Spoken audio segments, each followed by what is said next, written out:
standing in that elegant ballroom, watching my sister Madison dance with her new husband while I balanced a tray of champagne glasses. I never imagined this night would end with me holding the deed to $1 million house. But sometimes life has a way of surprising you when you least expect it. I'd love to know which corner of the globe you're watching from. And if this story speaks to you, make sure to subscribe. Tomorrow's video is one you absolutely can't miss. My name is Ryan Fletcher, and I've always been the black sheep of the Fletcher family. While my sister Madison graduated summa cum laude from Northwestern and landed a prestigious job at a Fortune 500 company, I dropped out of college in my junior year to pursue music. Not exactly the path my parents had envisioned for their son. The tension in our family had been building for years. Every family gathering became a subtle comparison game, where Madison's achievements were celebrated, while my struggles as a musician were politely ignored or dismissed as a phase. My parents, Harold and Patricia Fletcher, never said it outright, but their disappointment was written all over their faces whenever the subject of my career came up. When Madison announced her engagement to Trevor Blackwood, the heir to a construction empire, our parents were over the moon. Trevor wasn't just successful, he was everything they wanted in a son-in-law. Harvard MBA, family wealth, and most importantly, he could provide Madison with the kind of life they believed she deserved. The wedding planning consumed our family for months. Every conversation revolved around venue selections, flower arrangements, and guest lists. Madison threw herself into creating what she called the perfect day. And our parents spared no expense. They rented the grand ballroom at the Riverside Manor, hired the city's most exclusive catering company, and flew in a renowned wedding planner from New York. During one of these planning sessions, about 3 months before the wedding, Madison made an announcement that would change everything. "Ryan, I need to talk to you about something," she said, cornering me after a family dinner. We were standing in our parents' kitchen, and I could hear Mom and Dad discussing floral arrangements in the next room. "What's up?" I asked, loading dishes into the dishwasher. Madison fidgeted with her engagement ring, a massive diamond that probably cost more than I made in 2 years. "The thing is, we're trying to keep costs reasonable, and Trevor's family is already covering so much." I knew where this was going before she finished the sentence. "We were wondering if you'd be willing to help out during the reception. Serve drinks, help coordinate things. It would mean so much to us, and honestly, we could really use the help." The words hit me like a punch to the gut. My own sister was asking me to work as staff at her wedding. Not to be a groomsman, not to give a speech, but to serve drinks to her guests. "You want me to be a waiter at your wedding?" "It's not like that, Ryan. You'd be helping family. Plus, think of it as networking. Some very important people will be there. It could be good for your music career." The way she said music career, with those subtle air quotes, made my jaw clench. But what really stung was the implication that my presence as a guest wasn't valuable enough on its own. "What do Mom and Dad think about this?" Madison's silence told me everything. They were all in on this plan. "Look, I know it's not ideal, but we're trying to make this work within our budget. The catering company is understaffed anyway, and having someone we trust handling the bar area would actually be perfect." I stared at my sister, this person I'd grown up with, shared childhood secrets with, and defended against playground bullies. Now she was asking me to serve her friends drinks while wearing a uniform. "I need to think about it," I said. Over the next few days, I wrestled with the decision. Part of me wanted to say no, to stand up for my dignity and refuse to be treated like hired help. But another part of me, the part that still loved my sister despite everything, wanted to be there for her big day, even if it meant swallowing my pride. I called my best friend Jake Morrison for advice. Jake had known our family for years and understood the dynamics better than anyone. "Dude, that's messed up," he said when I explained the situation. "You're her brother, not the help."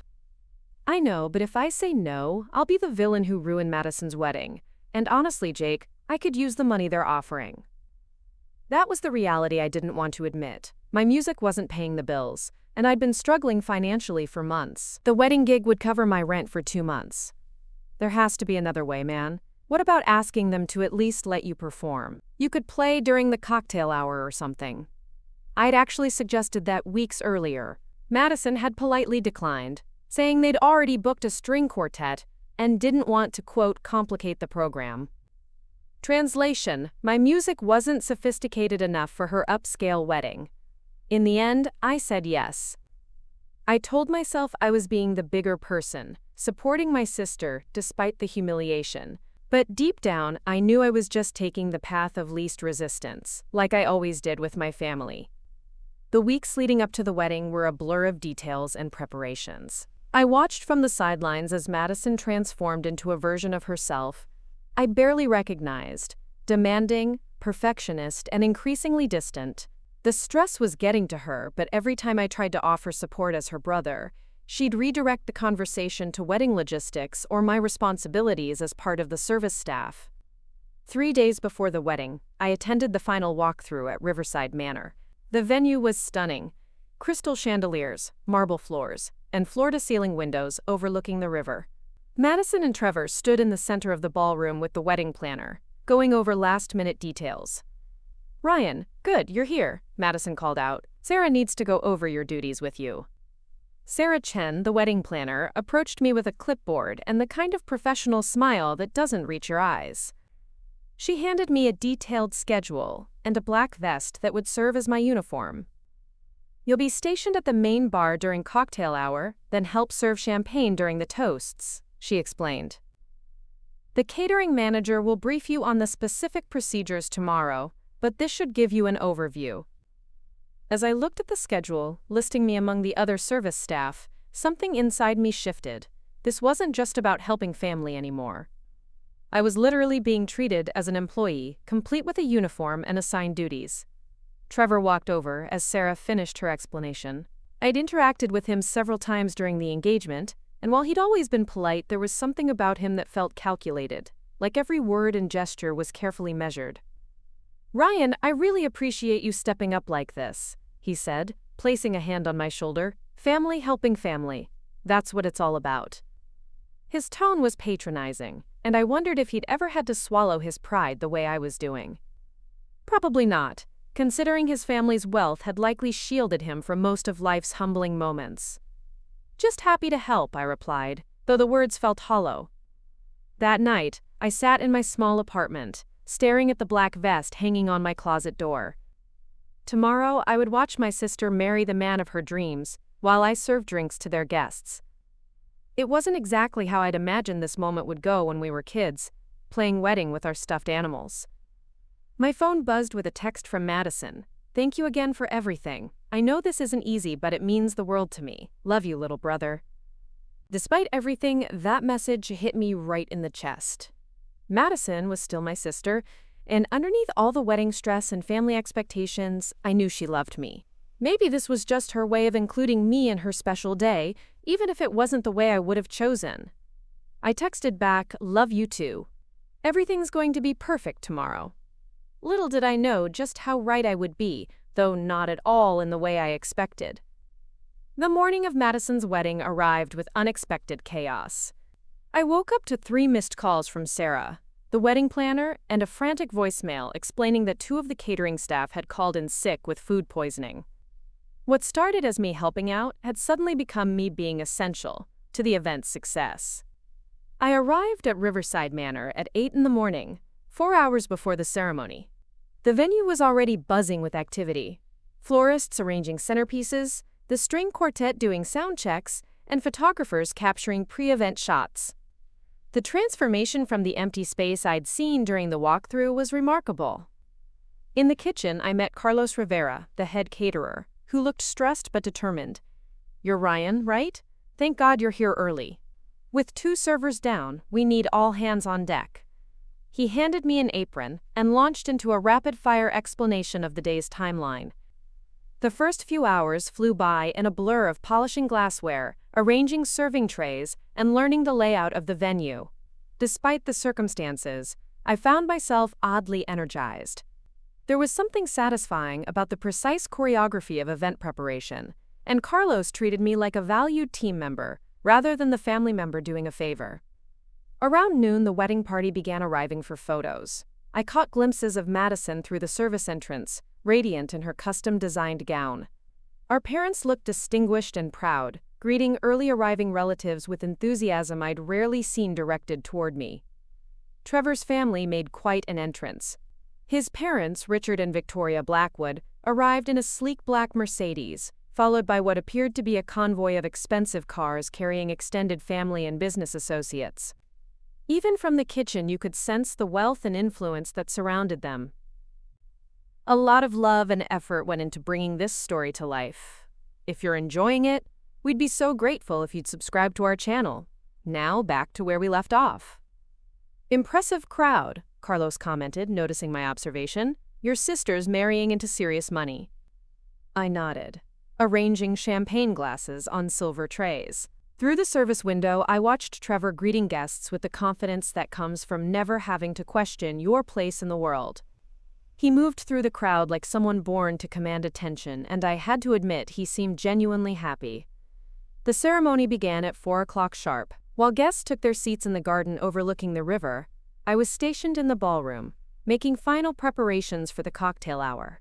Through the open French doors, I could hear the string quartet playing Pachelbel's Canon, followed by the rustle of fabric as everyone stood for Madison's entrance. I found myself pausing, straining to hear the vows being exchanged. This was my sister's most important moment, and I was missing it while arranging hors d'oeuvre. The irony wasn't lost on me that I was probably the only family member not witnessing Madison promise her life to Trevor. Carlos noticed my distraction. "Go," he said quietly. "Take 5 minutes, stand by the door and watch your sister get married. I'll handle things here."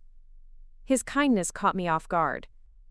I slipped to the back entrance of the garden, staying out of sight behind a marble pillar. From there, I had a perfect view of Madison and Trevor at the altar, surrounded by white roses and overlooking the sunset-painted river. Madison looked absolutely stunning. Her dress was everything she'd dreamed of, elegant, sophisticated, and undeniably expensive. But more than that, she looked genuinely happy. The stress and perfectionism of the past months had melted away, leaving just pure joy on her face. When the officiant pronounced them husband and wife, the entire gathering erupted in applause and cheers. I felt a genuine smile spread across my face, despite everything. Whatever complicated feelings I had about my role in this day, seeing Madison this happy made it worth it. As guests began moving toward the cocktail hour, I hurried back to my station. The next 2 hours were a whirlwind of mixing drinks, serving canapés, and navigating conversations with people who had no idea I was the bride's brother. To them, I was simply part of the service staff, which led to some interesting interactions. Mrs. Eleanor Whitfield, one of Mom's society friends, ordered a martini with very specific instructions about the olive placement, then proceeded to complain loudly about the music selection to her companion without acknowledging my existence. Meanwhile, several of Trevor's business associates discussed deals and investments over whiskey, treating me like furniture as they revealed surprisingly personal details about their financial strategies. The most memorable encounter was with Trevor's uncle, Marcus Blackwood, a silver-haired man in his 60s who carried himself with the authority of someone accustomed to being the most important person in any room. He approached the bar alone, ordering a double bourbon neat. "You're new," he observed, studying me with sharp blue eyes. "Yes, sir. Just helping out for the wedding." "Good wedding," he said, sipping his drink. "Trevor chose well. The Fletcher family has good stock." I nearly choked on my response. He was talking about my family like we were livestock being evaluated for breeding purposes. "Strong values, practical people," Marcus continued. "That's what this family needs. Too much money can make people soft. The Fletcher girl will keep Trevor grounded." Before I could formulate a diplomatic response, he'd moved on, leaving me standing there with a strange mix of offense and curiosity about his assessment of my family. The dinner portion of the evening proceeded smoothly. While guests enjoyed their 5-course meal, the service staff worked in coordinated precision to ensure everything flowed seamlessly. I found myself taking pride in the operation's success, even though my official role was temporary. During the toasts, I stood along the wall with the other servers, holding champagne ready for refills. My father gave a touching speech about watching Madison grow into an accomplished woman, while Trevor's father spoke about the joining of 2 families and the bright future ahead. Trevor himself took the microphone last, and his words were both eloquent and heartfelt. "Madison brings out the best in me," he said, looking directly at his new wife. "She challenges me to be better, to think beyond myself, to consider what really matters in life." The sincerity in his voice was undeniable, and I found myself reassessing my opinion of him. Maybe he wasn't just the privileged heir I'd assumed him to be. After dinner, the real party began. The string quartet was replaced by a DJ, and the dance floor filled with guests celebrating the new marriage. I transitioned to my evening duties, which primarily involved keeping the bar stocked and clearing empty glasses from tables. It was during this phase of the evening that I began noticing something unusual. Throughout the night, I'd observed Trevor having brief, intense conversations with various guests, always away from Madison, always lasting just a few minutes, and always ending with what looked like serious handshakes or shoulder pats. At first, I assumed these were typical wedding interactions, business colleagues offering congratulations or family members sharing private words. But there was something about Trevor's body language during these exchanges that seemed different from his earlier, more celebratory demeanor. Around 10 o'clock, while refilling the champagne station, I overheard a fragment of conversation between two men in expensive suits who'd positioned themselves near the bar. "Thinks he's making a mistake, but Trevor's always been stubborn about these things. Father won't be happy when he finds out the full extent. Family business is family business, but this affects everyone." They noticed me nearby and immediately changed the subject to something about golf handicaps, but their previous words lingered in my mind. What mistake? What full extent? And why would Trevor's father be unhappy about something on what should be the happiest day of his son's life? The evening continued with dancing, more toasts, and the gradual winding down that comes with any large celebration. Madison looked radiant throughout, though I noticed Trevor seemed increasingly distracted as the night progressed. Several times I caught him checking his phone or having whispered conversations with his parents. As the clock approached 11, Sarah began coordinating the evening's final events: the bouquet toss, the last dance, and the preparation for the couple's departure. Most guests had either left or settled into comfortable conversations over coffee and dessert. That's when Trevor approached the bar where I was stationed, but instead of ordering a drink, he asked quietly, "Ryan, can I speak with you privately for a moment?" The request caught me completely off guard. Throughout the entire evening, Trevor had barely acknowledged my presence beyond polite nods when our paths crossed. Now, suddenly, he wanted a private conversation. "Of course," I replied, wondering what this could possibly be about. He gestured toward a quiet alcove near the venue's main entrance, away from the remaining guests and activity. As we walked, I noticed several people watching our interaction with what seemed like unusual interest, particularly Marcus Blackwood, who'd paused his conversation to observe us. "Is everything all right?" I asked once we were alone. Trevor looked around to ensure we weren't overheard, then turned to me with an expression I couldn't quite read. Part determination, part nervousness, and something else I couldn't identify. "Ryan, there's something I need to tell you and something I need to give you, but first, I need you to understand that everything I'm about to say changes everything." Trevor reached into his jacket pocket and pulled out a thick manila envelope, his hands slightly trembling as he held it. The confident businessman I'd observed all evening had been replaced by someone who looked genuinely nervous, almost vulnerable. "Before I explain what this is," he said, glancing back toward the ballroom where Madison was laughing with her bridesmaids, "I need you to know that your sister doesn't know about this yet. And my family, well, they're going to have some very strong opinions about what I'm doing." I stared at the envelope, my mind racing through possibilities. None of them made sense. "Trevor, what's going on?" He took a deep breath, and when he spoke, his voice carried a weight I hadn't heard from him before. "6 months ago, I hired a private investigator to look into your family's background. It's standard procedure in my world. Due diligence before marriage, protection of family assets, that sort of thing." The words hit me like ice water. They'd investigated us? Investigated me? "I know how that sounds," Trevor continued quickly, seeing my expression, "and I'm not proud of it. But my father insisted, and honestly, I thought it was just a formality. Rich families do this kind of thing all the time." What did you find? I asked, though I wasn't sure I wanted to hear the answer. Nothing scandalous, if that's what you're worried about. But the investigator did uncover something interesting about your grandfather, Robert Fletcher. My grandfather had died when I was 12. He'd been a quiet man who worked as a mechanic and lived modestly in a small house on the outskirts of town. I remembered him as someone who always smelled like motor oil and peppermints, who let me help him fix old radios in his garage. What about him? Trevor opened the envelope and pulled out several documents. Your grandfather wasn't just a mechanic, Ryan, he was also incredibly good with investments. Turns out he bought several pieces of property in the 1960s and 70s, including a significant amount of land in what's now the Riverside District. The Riverside District was one of the most expensive neighborhoods in our city. Waterfront properties there routinely sold for millions. I don't understand.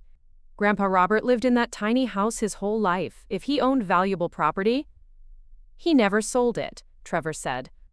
According to the records, he held on to everything until his death. The property was then passed down through your father's estate, but here's where it gets complicated. He handed me a legal document that looked official and intimidating. When your grandfather died, your father inherited everything. But your father never knew about most of it. The original will was handled by an attorney who died shortly after your grandfather, and somehow the paperwork got lost in the transition to a new firm. My head was spinning. What are you saying? I'm saying your family owns property worth approximately $2.8 million and you've never known about it.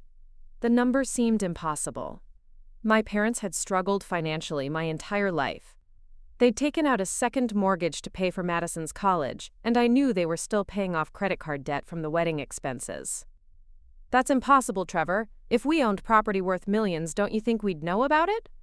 Not necessarily. The land has been sitting undeveloped, with property taxes being automatically paid from an account your grandfather set up decades ago. The city's been treating it as vacant land owned by an estate. No one's been looking for owners because the taxes were current. He pulled out another document, this one with photos attached. But 3 months ago, my family's development company began looking at that exact area for a new luxury resort project. When our lawyers did the title search, they discovered the true ownership. The photos showed a beautiful stretch of undeveloped waterfront property. Even to my untrained eye, I could see why developers would want it. My father's company has been trying to acquire this land for months. They've been working with the city, assuming it was abandoned property that could be purchased cheaply through the usual channels. And now? Trevor's expression grew more serious. Now they know your family legally owns it, and my father, Marcus, and the rest of the family are not happy about this development. I thought back to the conversations I'd overheard, the meaningful looks, Marcus's assessment of my family as good stock. This explained everything. They wanted you to marry Madison before anyone found out about the property. Exactly. In their minds, if I'm married to your sister, the property stays in the family, so to speak. They were planning to approach your parents after the wedding with an offer to buy the land, probably for far less than it's worth. The manipulation was breathtaking. And you went along with this? Trevor's face flushed. At first, I didn't even know what they were planning. I love Madison. That part was never fake. But when I found out about my family's scheme 3 weeks ago, I realized I had a choice to make. He pulled out the final document from the envelope, an official-looking deed with multiple signatures and a notary seal. This is the deed to the property, Ryan. It's been properly researched, legally verified, and transferred into your name specifically. I stared at the document, my name clearly printed in legal text. I don't understand. Why me? Why not my parents or Madison? Because you're the one who's been treated unfairly by everyone, including me. Because you're the one who deserved better from your family tonight. And because... He paused, looking back toward the ballroom again. Because I need someone I can trust to make the right decision about what happens next. The weight of the deed in my hands felt surreal. Trevor, this is worth millions. I can't just... Yes, you can. It's legally yours now. I've had 3 different law firms verify the transfer. But Ryan, there's something else you need to know. His voice dropped to almost a whisper. My family's development project isn't just a resort. They're planning to build luxury condominiums that will completely change the character of that entire area. They'll destroy the wetlands, displace the wildlife sanctuary, and turn one of the last undeveloped stretches of our waterfront into another generic luxury development. Why are you telling me this? Because the decision about what happens to that land is now yours. You can sell it to my family and become incredibly wealthy overnight. You can sell it to other developers who might have different plans. You can donate it to conservation groups. Or you can hold on to it and develop it yourself someday. The implications were staggering. This wasn't just about money. It was about environmental protection, community development, and the future of our city's waterfront. Does Madison know any of this? Trevor shook his head. Not yet. I was planning to tell her on our honeymoon, but now I'm not sure how. She's going to be furious. Probably. But she deserves to know the truth about why my family was so eager for this marriage to happen quickly. I looked down at the deed again, still struggling to believe this was real. Trevor, why are you doing this? You could have just gone along with your family's plan. Madison would never have known, and you'd get what your family wants. He was quiet for a long moment, watching through the windows as Madison danced with our father. Because watching you tonight, seeing how your own family treated you, how my family ignored you, how everyone assumed you were just the hired help, it reminded me of something I'd forgotten. What's that? That doing the right thing matters more than doing the easy thing. And because if I'm going to be part of your family now, I want it to be a family that treats each other with respect. The sounds of the continuing celebration drifted toward us. Laughter, music, and the clinking of glasses. Inside that ballroom, people were toasting the future of Madison and Trevor Blackwood, completely unaware that the real future was being decided in this quiet alcove. "There's one more thing," Trevor said, pulling out his phone. "I recorded a conversation with my father and Marcus earlier today. They were discussing their plans for approaching your parents about selling the property. I thought you might want to hear exactly what they think of your family." He played a brief audio clip. Marcus's voice was unmistakable. The Fletcher family has no business sense whatsoever. The father's a middle management nobody, and the son's a failed musician. They'll be so grateful for any offer. We can probably get the land for 30% of market value. Hearing my family dismissed so callously by people who'd been smiling at us all evening was infuriating but also clarifying. "So what happens now?" I asked. Trevor straightened his shoulders, and I caught a glimpse of the businessman he was underneath all this family drama. "Now you decide what kind of man you want to be, Ryan. And I figure out how to tell my new wife that her wedding was partially orchestrated by people who saw her family as a business opportunity." The envelope felt heavy in my hands, not just physically, but with the weight of possibilities and responsibilities I'd never imagined.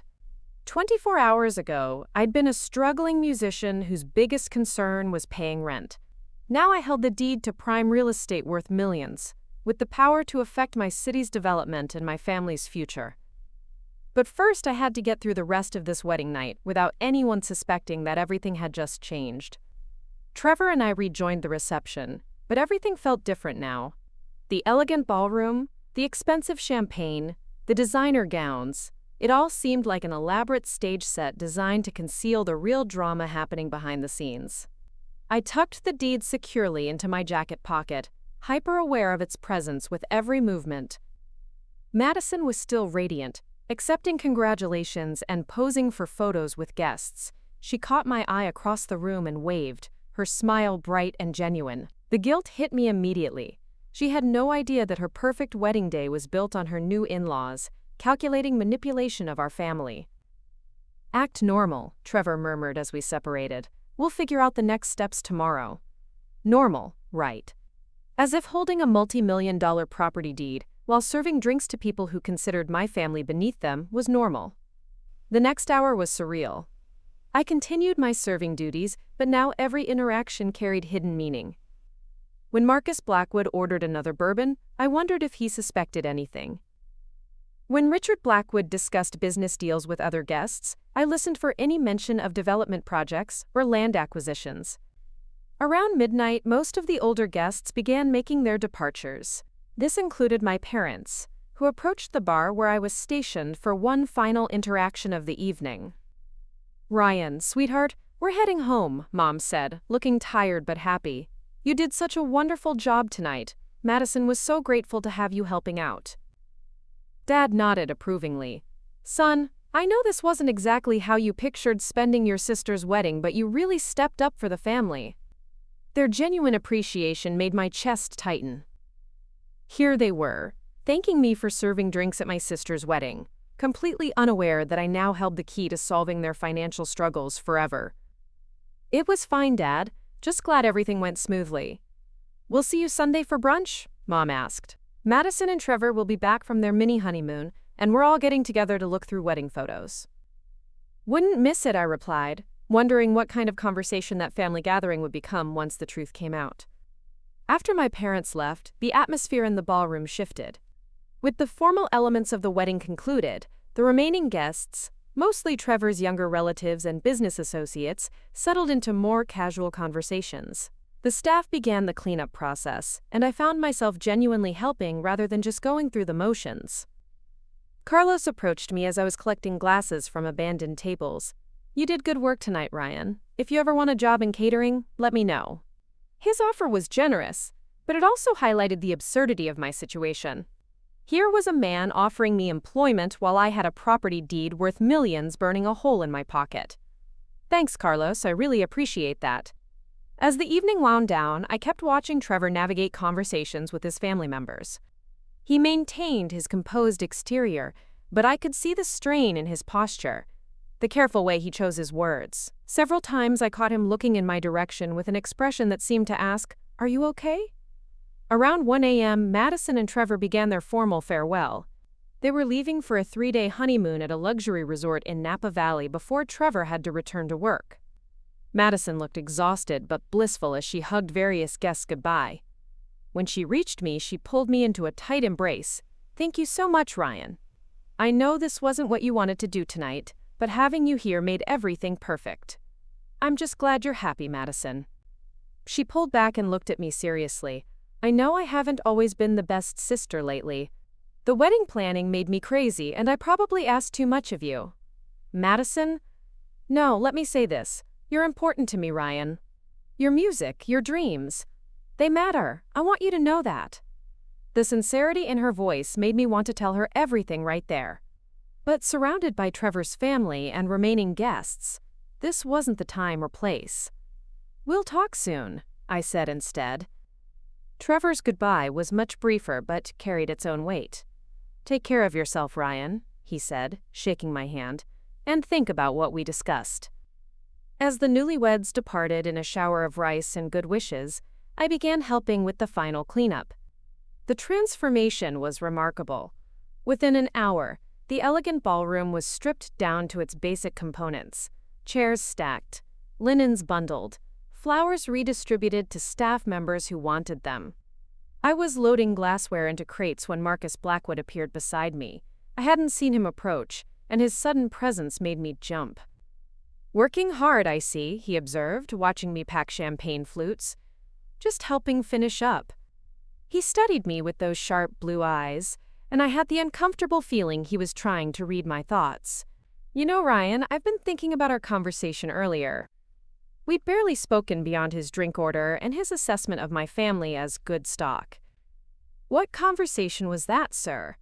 "About your family's practical nature. It's an admirable quality, really. Practical people understand opportunity when they see it."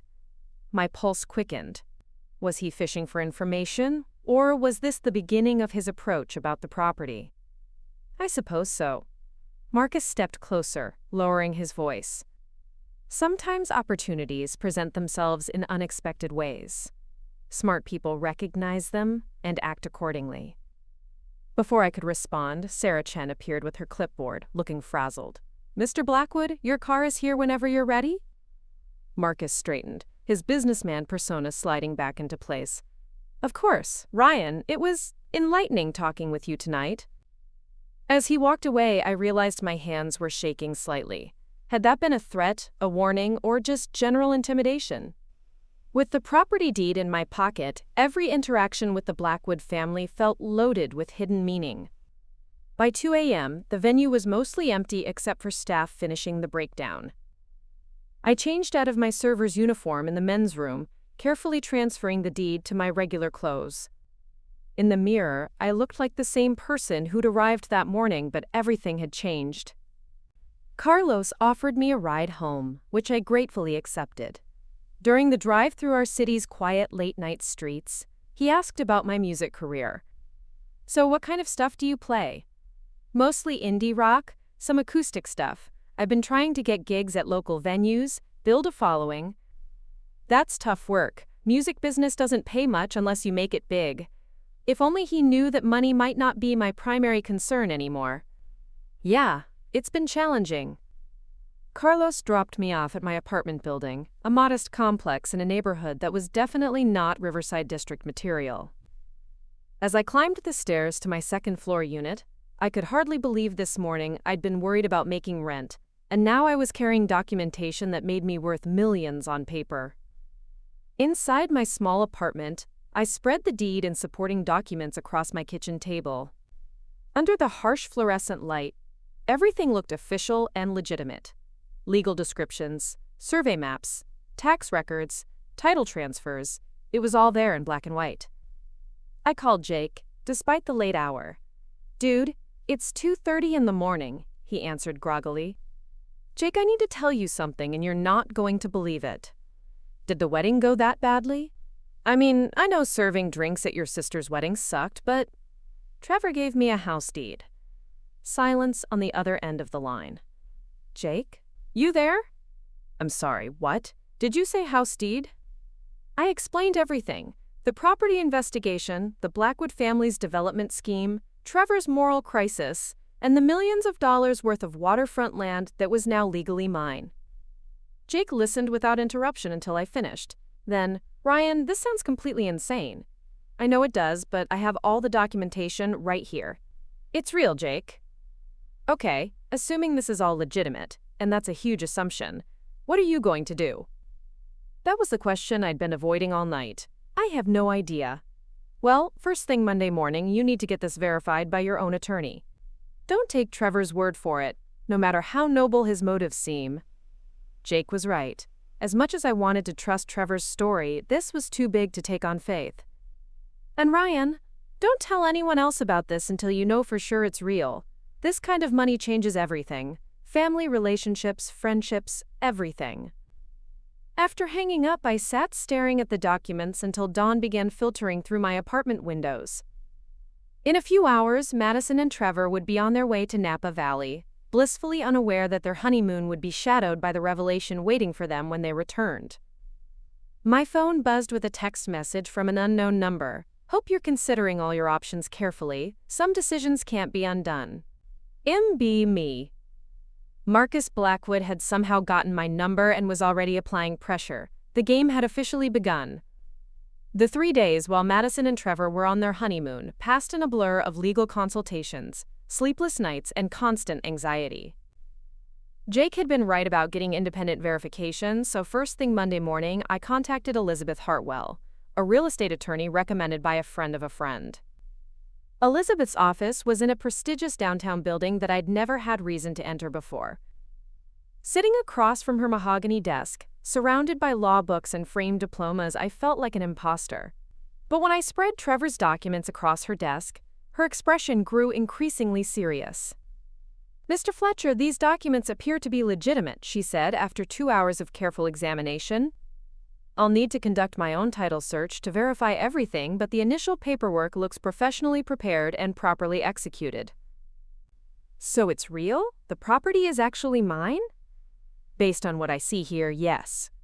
But Mr. Fletcher, I have to ask, do you understand the implications of what you're holding?" Over the next hour, Elizabeth explained the complexities I was facing. The property wasn't just valuable land. It came with environmental protections, zoning restrictions, and tax obligations. More importantly, multiple parties now knew about my ownership, which meant I was about to become the center of significant attention from developers, conservationists, and local government officials. "My advice is to move carefully," she concluded. "Don't make any commitments until we've thoroughly researched your options. And Mr. Fletcher?" You might want to consider hiring security. Security? This much money brings out the worst in people. Until the news becomes public, you're vulnerable to pressure, manipulation, or worse. Her warning proved prophetic. Over the next 2 days, I received anonymous phone calls at all hours. My apartment building's parking lot seemed to have an unusual number of unfamiliar cars, and I could swear I was being followed when I went to the grocery store. The most disturbing incident happened Tuesday evening. I came home to find my apartment door slightly ajar. Nothing was missing, but someone had clearly been inside. My laptop had been moved. Papers on my desk were reorganized, and there was a lingering smell of expensive cologne that reminded me of the Blackwood family. That night I stayed at Jake's apartment, bringing the deed and documents with me in a locked briefcase Elizabeth had recommended. Wednesday brought more pressure. Richard Blackwood himself called my cell phone. "Ryan, I believe my son may have shared some information with you about a property matter. I'd very much like to discuss this situation before it becomes complicated." His tone was polite but carried an undertone of steel that made my skin crawl. "I'm not sure what you're referring to, Mr. Blackwood." "Of course you're not. Perhaps we could meet for coffee tomorrow morning, say 8 a.m. at the Riverside Cafe, just a friendly conversation between family." The location wasn't coincidental. Riverside Cafe was directly adjacent to the property in question. He was making a point. "I'll have to check my schedule." "I do hope you can make it, Ryan. These kinds of situations tend to work out better when everyone communicates openly." After hanging up, I immediately called Elizabeth, who advised me not to meet with Richard without legal representation present. "They're trying to intimidate you into making a quick decision," she explained. Classic pressure tactics. Thursday morning arrived with Madison and Trevor's return. They were supposed to come to our parents' house for brunch at 11, and I'd been dreading this moment all week. How do you tell your sister that her fairy tale wedding was orchestrated by people who saw her family as a business opportunity? I arrived at my parents' house early, hoping to speak with them privately before Madison and Trevor showed up. Mom was in the kitchen preparing her famous blueberry pancakes, while Dad read the newspaper at the breakfast table. "You look tired, sweetheart," Mom observed as I poured coffee. "Everything all right?" This was the moment I'd been rehearsing all week. "Mom, Dad, I need to tell you something important about Grandpa Robert." Over the next 30 minutes, I explained everything: the hidden property, the Blackwood family's development scheme, Trevor's revelation, and the deed that was now secured in Elizabeth's office safe. My parents' reactions progressed from disbelief to shock to anger to confusion.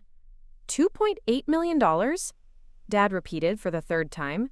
"Your grandfather owned property worth nearly $3 million? How is that possible?" Mom asked. "He lived so modestly. We helped him with groceries sometimes because we thought he was struggling financially. Apparently he was investing everything he earned while living off very little. Elizabeth thinks he was planning to leave the family a surprise inheritance, but when he died suddenly, the paperwork got lost in the legal shuffle." Dad stood up and walked to the window overlooking their small backyard. "So the Blackwood family knew about this before Trevor married Madison?" "Yes. They were planning to approach you after the wedding with a lowball offer, hoping you'd be grateful for any money." The anger in Dad's voice when he turned around was something I'd rarely heard.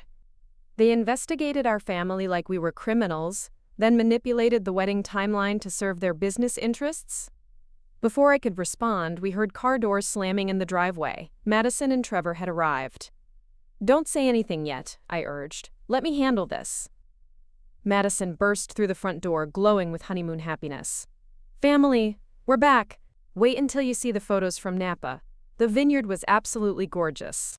Trevor followed behind her, carrying luggage and wearing an expression that suggested he knew this conversation was coming.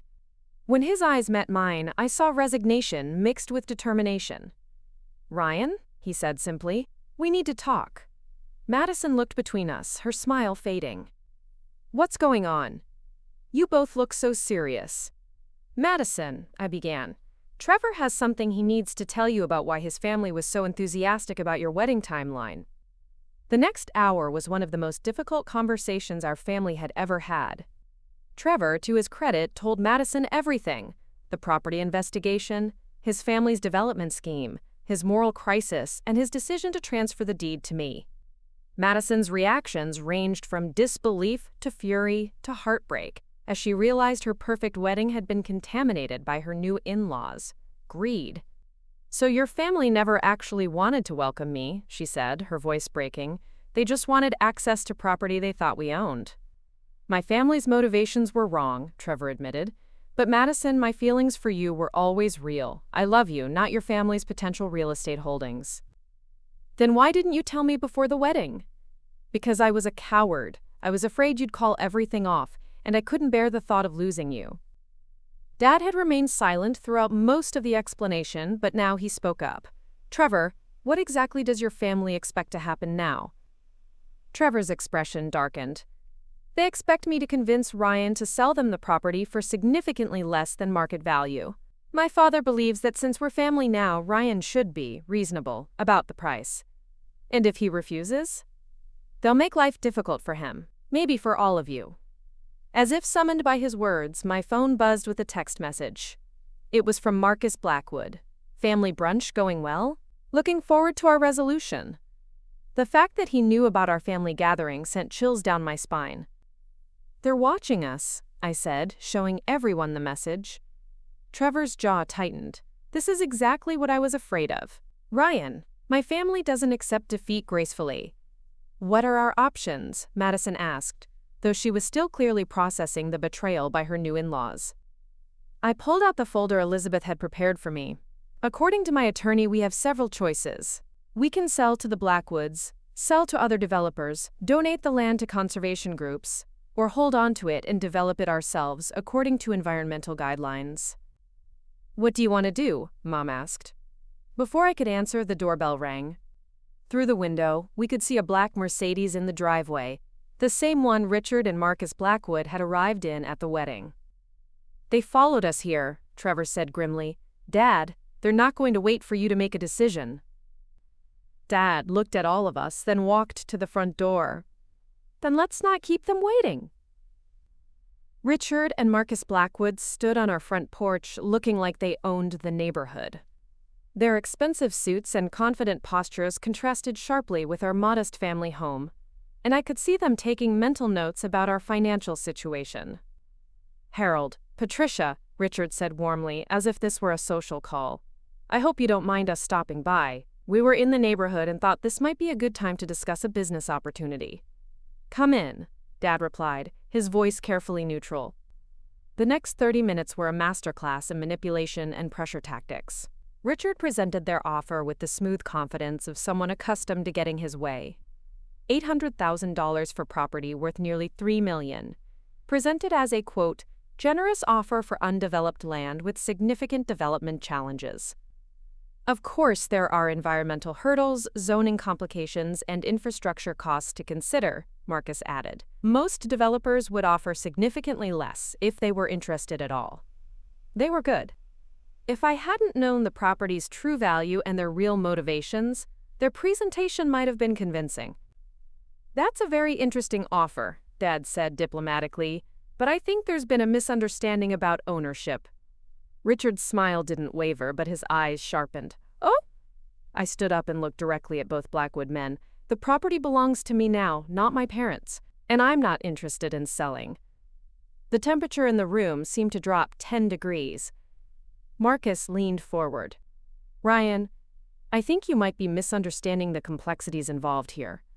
Holding onto property like this requires significant financial resources. Property taxes, environmental assessments, legal compliance. Are you prepared for those obligations?" "I have excellent legal representation helping me understand my responsibilities." "Legal representation can be expensive," Richard observed, "especially when dealing with property disputes or environmental challenges. Sometimes it's wiser to accept a reasonable offer rather than risk costly legal battles." The threat was barely veiled, but Trevor had clearly reached his limit. "Dad, stop," he said, his voice cutting through the tension. "Ryan doesn't want to sell. Accept it and move on." Richard's mask of friendliness finally slipped. "Trevor, this is a family business decision. Perhaps you should remember where your loyalties lie." "My loyalties lie with doing the right thing," Trevor replied. "Something I should have done months ago." Madison, who had been silent throughout the entire exchange, suddenly stood up. "Mr. Blackwood, I think it's time for you to leave." "Madison, dear, perhaps you don't understand the financial implications." "I understand perfectly," she interrupted. "I understand that you investigated my family like criminals, manipulated my wedding timeline to serve your business interests, and are now trying to intimidate my brother into selling valuable property for a fraction of its worth. What I don't understand is how I married into a family that operates this way." The silence that followed was deafening. Richard and Marcus exchanged glances, and I could see them recalculating their approach. Finally, Richard stood up. "This is unfortunate," he said. "I hope you'll all reconsider your positions before this situation becomes more complicated." After they left, we sat in stunned silence for several minutes. "So what now?" Jake asked. He'd arrived during the confrontation and witnessed the entire exchange. I looked around at my family, my parents who'd supported me despite everything, Madison, who was standing by me even though it meant conflict with her new in-laws, Trevor, who'd sacrificed his family relationships to do the right thing, and Jake, who'd been my voice of reason throughout this entire ordeal. "Now we make a decision that we can live with," I said. Over the next week, Elizabeth and I researched our options thoroughly. The property was indeed environmentally sensitive, home to several protected species and adjacent to important wetlands. Developing it for luxury condominiums would be legal but environmentally destructive. However, there was another option that hadn't been considered. The local land trust had been trying to protect the entire Riverside corridor for years, but lacked the resources to purchase private property at market rates. If I donated the land to them, it would be protected permanently, I'd receive significant tax benefits, and the Blackwood family's development plans would be permanently blocked. The decision wasn't just about money, it was about the kind of person I wanted to be and the kind of community I wanted to live in. 2 weeks later, I signed the papers donating the property to the Riverside Land Trust. The ceremony was held at the property itself, with local environmental groups, city officials, and media present. Madison and Trevor stood beside me as I signed the documents, presenting a united front despite the ongoing tension with his family. The financial benefits were substantial. The tax deductions would support me for years while I built my music career. But more importantly, I'd found something more valuable than money: the knowledge that I'd made a decision based on principle rather than profit. Trevor's relationship with his family remained strained, but he and Madison were working through their issues with counseling. They decided to start fresh, building their marriage on honesty rather than the deception that had surrounded their wedding. As for the Blackwood Development Company, they eventually found another location for their project, though Marcus never spoke to me again, and Richard's interactions with our family remained coldly formal at best. 6 months later, I was performing at a local venue when I saw a familiar face in the audience. Carlos, the head caterer from Madison's wedding, had come to hear my music. "You're good," he said after my set. "Much better than I expected." "Thanks, I've had more time to practice lately." He studied me for a moment. "You know, I heard about what you did with that property donation. That took guts." "Just seemed like the right thing to do." Carlos smiled. "Most people wouldn't have made that choice. Most people would have taken the money and run." As I packed up my guitar that night, I reflected on how much had changed since Madison's wedding. I'd discovered I was worth millions, then chosen to give it all away. I'd seen my family tested by greed and manipulation, only to emerge stronger and more united. But most importantly, I'd learned that sometimes the most valuable thing you can do is serve others, not because you have to, but because you choose to. And unlike serving drinks at a wedding, this kind of service actually mattered. The deed may have been worth millions, but the lessons I learned that night were priceless. Looking for more? We've got 2 amazing stories ready for you right on screen. If this one touched you, these are absolutely worth your time. Click to watch them now. And hey, subscribe and hit that bell to never miss our latest uploads.